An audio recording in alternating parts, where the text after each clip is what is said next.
Mga Mars, na ito ang benepisyo ng kamatis. Mataas sa antioxidants. Taglay nito ang lycopene, isang antioxidant na nakakatulong sa pagprotekta laban sa sakit sa puso, cancer, lalo na sa prostate, breast at lung cancer at iba pang mga degenerative disease. Ayan. Ang sabi pa rito, pampaganda ng balat. Ang kamatis ay may vitamina C na nakakatulong sa pagprotekta at pagpapaganda ng balat, binabawasan ang acne at nagbibigay ng natural na glow. Meron pa, pampalakas ng immune system.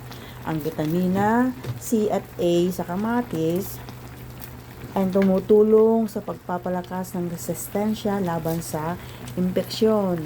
Nagpapababa ng presyon ng dugo. Ang potassium sa kamatis ay nakakatulong sa pag-regulate ng blood pressure. Nakakatulong din sa panunaw. Mataas ito sa fiber.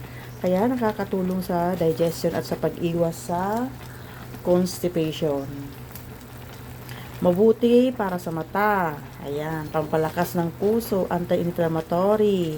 Yan yung mga benepisyo ng kamatis. Tumutulong itong bawasan ng pamamaga sa katawan na mabisa para sa mga taong may arthritis o iba pang kondisyon. Yan ang kamatis.